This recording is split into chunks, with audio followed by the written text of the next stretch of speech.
shot in 4K ultra high definition. Your number one source for local news. WRAL News. Coverage you can count on. In Wake County, our air quality is at code orange right now, and it should stay that way all day. I'll show you why most of the rest of the viewing area looks better. More legal troubles for former President Donald Trump this morning as he becomes the first former president to face federal charges. What's included in the 7-count indictment and how the Justice Department is preparing for his court appearance. Also, all eyes are in North Carolina today and this weekend as President Joe Biden and top Republican presidential candidates visit. We're breaking down how this could have an impact on the upcoming 2024 election. And civil rights activist and attorney Ben Crump will be in Raleigh today with Darrell Williams' family. What to expect from the upcoming news conference just days after autopsy results were released in Williams' death involving police. A lot to tell you about on this Friday morning. We made it to Friday, and we'll get you updated on the air quality out there. We know you want to know that. I'm Renee Chu. And I'm Ken Smith in for Jeff Hogan. And of course, we have new information about that air quality. Let's get back over to meteorologist Elizabeth Gardner in the WRAL Surveyor Weather Center. Good morning, Elizabeth. Good morning. Yeah, it's going to be a talker one more day. Our numbers here, this is particles of pollution per cubic meter in the atmosphere, up to 159. So that puts us at orange. It does look like it will start to drop some as we get through the day, but Wake County is likely to stay at orange all day, but just Wake County. Of course, we have a lot of cars in Wake County, and that seems like the only thing that would be different for Wake County is that we'll just have some additional pollution from just our everyday lives added to that haze and smoke from coming down from Canada. So code yellow means that there's nothing really that you necessarily need to do, but code orange means that sensitive groups, children, elderly, people with asthma, respiratory issues, just need to take it easy today. Here's a look at our smoke model, and you can see some of that smoke drifting down. Not that much. When you look at the color contour, it's still in the light range, but again, that could put us in spots in code orange for today. And then as we get into Saturday and Sunday, we should see some gradual improvement. Everything's nice and quiet. It does look like there's some haze in the atmosphere, and of course, as we look at those numbers, it definitely looks elevated. 54 is our current temperature, and that is not elevated. Our temperature is a little bit cooler today. It feels very pleasant as you're stepping out the door. Our lunchtime temperature, though, will still be in the mid-70s, and with lots of sunshine this afternoon, we'll climb up to around 80 degrees. Our wind becomes southerly over the weekend. That'll push the smoke away, but it will also bring in more heat and eventually some thunderstorms. We'll walk through it coming up. President Joe Biden visits North Carolina today. At the same time, top GOP presidential candidates will be here today and tomorrow as we become a key battleground state for the 2024 election. The visits come just hours after new historic indictments were handed down to former President Donald Trump. This morning, as he prepares to visit Greensboro, he is also preparing for another round of legal trouble. So far, President Biden has not commented on the charges, and that could change in a few hours when Air Force One touches down for his visit to Rocky Mount and Fort Liberty. And Renee, Fort Liberty is just one of the stops the president will make. The first family will start their day in the eastern part of our state. And around 11:30, Air Force One will land at Seymour Johnson Air Force Base in Goldsboro. The Bidens will then travel to Nash Community College in Rocky Mount for a tour, and that will happen around 1 o'clock today. They'll discuss how workforce training programs are preparing students for jobs in North Carolina. Then around 3:30, the president and first lady will arrive at the newly renamed Fort Liberty, where they will meet with service members and their families. We're learning about a big announcement they will make, well, here at Fort Liberty. We'll talk about that a little bit more in depth in a 5 o'clock half hour. Drivers around Rocky Mount, Fort Liberty, and any of those airports should be prepared for traffic delays today as the Bidens travel through our area. Of course, our Monica Casey is on this story, and she'll bring us a live report in our next half hour. Meanwhile, Donald Trump, Mike Pence, and Ron DeSantis are gearing up for the GOP convention over in Greensboro. It is the first time all three will be in the same place. Experts say it shows just how important our state is for candidates to test their message with voters. DeSantis will be on stage tonight. WRAL's NC Capitol reporter Will Doran says Trump's indictment could come up in a speech.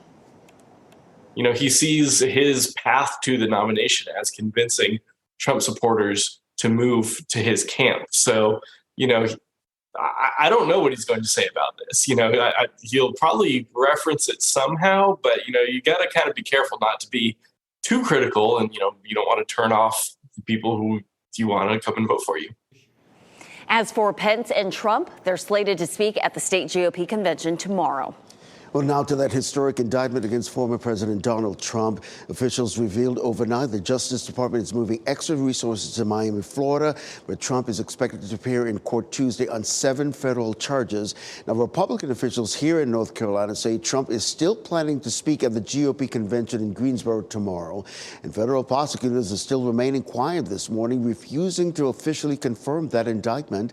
Trump's attorney spoke on CNN late last night, saying the former president faces a charge under the Espionage Act, as well as obstruction of justice, conspiracy, and false statement charges. He says Trump will appear in court.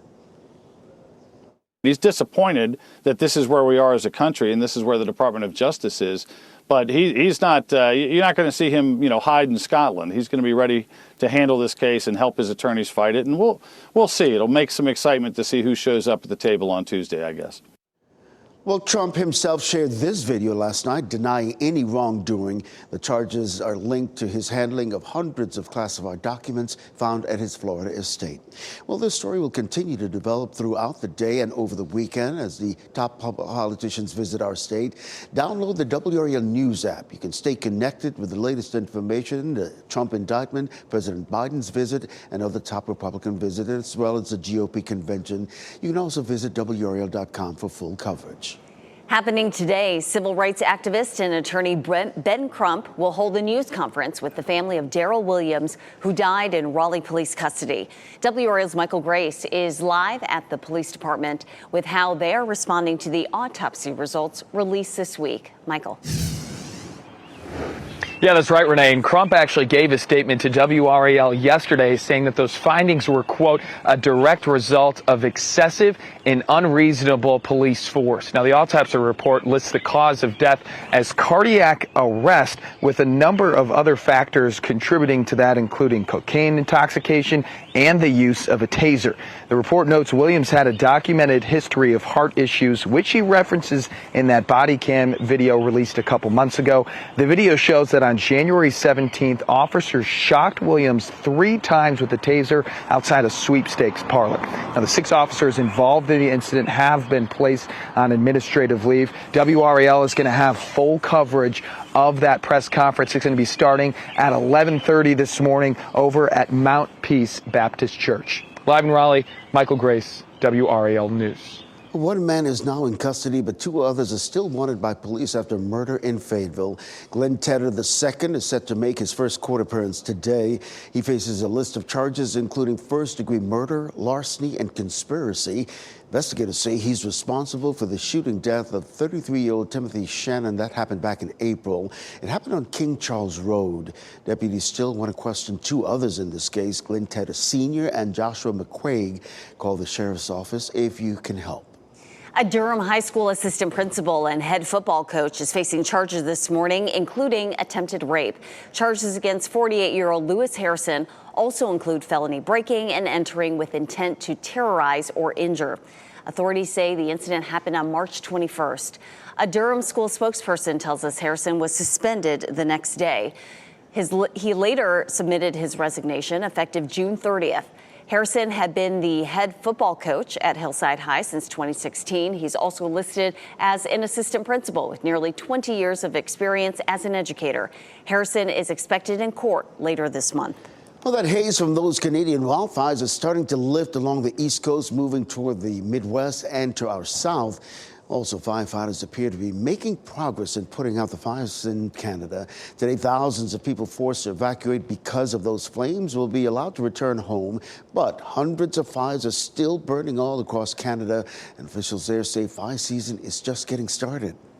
If you're flying out for the weekend, be prepared for the possibility of more flight delays. You're looking live at RDU, and we checked just minutes ago. There are a few delays out of the airport. For the past 3 days, though, that number has steadily risen throughout the day. This weekend, the flights affected could be more in and from the Midwest as the haze moves in that direction. Reaction continues to come in over former President Trump's recent indictment. What a few of the candidates running against him have to say about it. Also, an important recall to tell you about. 250,000 pieces of the furniture you see right there on your screen, they're being recalled because they can catch fire. Now, the specific pieces you need to be looking out for. And here's a live look at downtown Raleigh this morning. Wake County is under a code orange air quality alert. Everywhere else in our viewing area, a code yellow. Elizabeth Gardner will let us know how much the air will improve for our weekend. From the WRAL Severe Weather Center, North Carolina's most experienced team of meteorologists.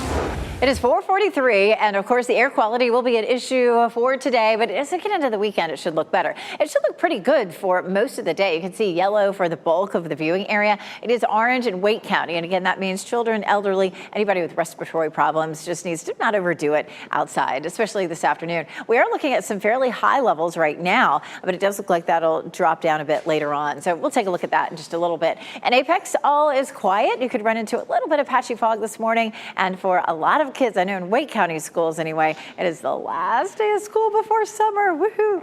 Lunchtime 75, and the kids get off the bus for that last day. Temperatures will be around 80 degrees with some hazy sunshine. We're learning more this morning about a shooting that left a 78-year-old man dead in Durham. Authorities say they've arrested and charged 35-year-old Brett Coate with first-degree murder. Coate is accused of killing Joseph Winstead Tuesday morning. The shooting happened on Taylor Street.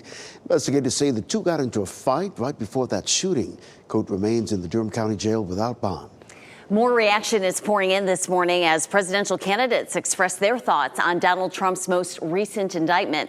Chris Christie, who jumped into the race this week, took to Twitter saying in part, "No one is above the law, no matter how much they wish they were." He went on to say that he will have more comments as the case develops. Meanwhile, Florida Governor Ron DeSantis says the indictment is a mortal threat. In this tweet, he said, "We have for years witnessed an uneven application of the law depending on political affiliation. Why so zealous in pursuing Trump, yet so passive about Hillary or Hunter?" DeSantis is set to speak at the North Carolina GOP convention later tonight. Well, more new developments are coming out about that deadly construction site fire in Charlotte. Fire officials say the site did not meet state safety measures, including not having crucial equipment like a standpipe. Officials also say the builder did not have a required pre-fire safety plan. The North Carolina Department of Labor's investigation into that fire is expected to take months. 2 workers died in that fire last month. Apple is taking a big step forward towards starting construction on its billion-dollar campus in RTP. We've been following all this closely since WRAL broke the story back in 2021. Apple has now obtained an application filed with Wake County for work permits and a stormwater plan for the property along Lewis Stevens Drive. The application includes plans for a 324,000 square foot office building. Video from Sky 5 taken yesterday shows for now the site is still just woods and a lake. We've reached out to Apple to find out when it plans to start moving dirt. And Renee, another significant project in our area is taking a step forward. Wolfspeed received a key air quality permit from the state for its Chatham County facility as well. It lays out emissions and monitoring guidelines of the $5 billion semiconductor factory coming to Silas City. It's expected to open in 2024. The U.S. Supreme Court has ruled that Alabama's congressional voting map is unfair to black voters. The surprise 5-4 decision strikes down the legislature's redistricting plan and sides with a lower court ruling. The map will now be redrawn.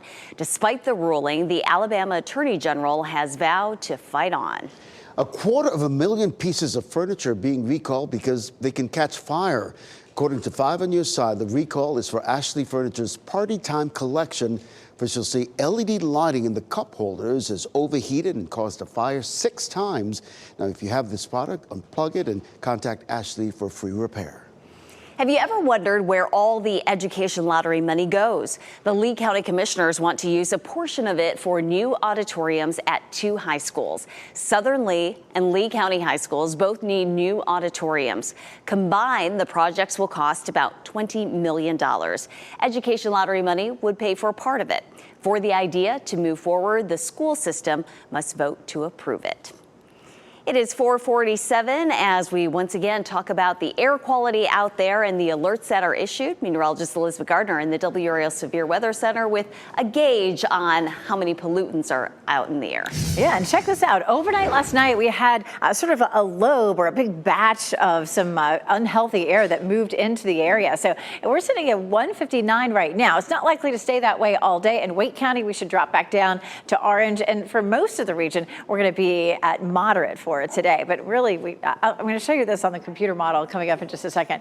Again, this is a look at what we're expecting for the bulk of the day today. Wake County's code orange, so that means sensitive groups need to take it easy. But code yellow means that, it's safe to be outside and do whatever you want to do. It's just that we have some elevated levels of pollution. So take a look at our air quality. This time yesterday, we had a big purple, orange, big dark colors there with hazardous air from DC up to New York. Well, overnight last night, a lot of that has dissipated, but some of that has drifted southward, and you can see this shaded area. We'll zoom in on it a little more closely, and we do have a little pocket of code red from say Raleigh up to the north and east. Now, as we get through the day today, some of that is likely to dissipate because you can see the yellow shaded area pretty much everywhere else. So this is going to, again, just sort of dissipate into the atmosphere. So in general, for most of the day, we're not going to see issues that are quite that bad that we're seeing just in a small part of the area this morning. So our wind direction today continues to be out of the northwest, and that will continue to deliver some smoke into our area today. But as we get into the day tomorrow, we begin to see our winds shifting. It's going to be gradual, but during the afternoon and evening, we begin to see that southerly southwesterly flow, and it really kicks in on Sunday. So by Sunday, our air quality is likely to be back down to good or green. So we have that to look forward to, certainly. We take a look at what's happening outside right now. It's a nice cool start out there with that northwesterly flow. Looking at temperatures in the mid-50s, that's cooler than it was this time yesterday, but it will still be a warm afternoon. We're looking at very pleasant dew points, 47 today, 50 tomorrow, but then it begins to bounce up, especially as we get into Monday. But Monday does look like it's going to be a wet day for us, and that's one of the reasons that we're going to see one of those really high dew points. We're looking at some warm temperatures with that strong southwesterly flow. We get to see our first 90-degree day of the year at RDU on Sunday. It looks wet on Monday. Coming up, I'll walk through that hour by hour and show you how much rain we may see. All right, Elizabeth, we look forward to that. A new installation in Raleigh is proving that bigger isn't always better. The 3D art exhibit, claiming to be the smallest park in the city, is opening today. We'll tell you how you can be a part of this adorable photo op. Well, are you feeling the pinch of high car insurance premiums? Well, auto insurance costs are rising higher than inflation. The good news is you have power over how much you pay. 5 on your side's Keely Arthur has 5 ways to save. From viral challenges, I had no idea about this TikTok challenge until my vehicle was stolen, to being a woman. That's not cool. 5 on Your Side has tracked the odd reasons behind your increased insurance costs. Consumer Reports says there are ways to help lower your bill even more. First, raise your deductible and cancel coverage you don't need. A $1,000 deductible compared to a $500 one might sound like a lot, but it could reduce your premium by more than 10%. And if your car is older, consider canceling collision and comprehensive altogether, because you could end up paying more than you would get back in a repair or replacement. If your car's current value is low, you probably don't need to be paying for these extra coverages. Consider tracking programs like State Farm's Drive Safe and Save Connected Car and Progressive's Snapshot, which use technology to track your driving habits. Many drivers will get a discount right out the gate, but Consumer Reports says there's something that you should keep in mind. You're looking at a privacy trade-off. So if you're willing to give up some of these details about where you're going and how you're driving, how often you're driving, then you might see some benefit. But if you don't want the insurer riding shotgun with you, then you might say no to some of these programs. If you don't want to be tracked, totally get it. Just be a safe driver. One violation or claim can seriously raise your rates. And remember, shop around. Amica Mutual Group and USAA Group both got really high scores from Consumer Reports in affordability and coverage. Keely Arthur, 5 on Your Side. A new park in Raleigh, being advertised as the city's smallest, is opening today. A ribbon cutting ceremony is planned for the installation on West Street downtown near Roast Grill and State of Beer. A local artist created the park around the Parks for the People mural that went up last fall. It includes mushroom stools and sunflower sun catchers using recycled materials. Today's ceremony is at 11:30. Well, Delta is trying to make its planes more accessible for disabled passengers. A new seat concept allows wheelchair users to stay in their own chairs during flights. The new seat works by folding up and allowing a wheelchair to dock into place even if it's powered. It was shown by Delta Flight Products at the Aircraft Interiors Expo in Hamburg, Germany. As of right now, though, it's still a prototype. It's another day of top tennis players battling it out in the French Open. You can watch the women's and men's semifinals live right here on WRAL beginning at 11 o'clock this morning. That means WRAL News at noon will air over on Fox 50. President Biden and the First Lady will be in North Carolina today. We'll share the focus of his stops in Rocky Mount and Fort Liberty coming up. Also, the historic indictment against former President Trump, a closer look at what officials revealed overnight just ahead. And the IRS may actually owe you money. We'll explain what you need to do to qualify next at 5.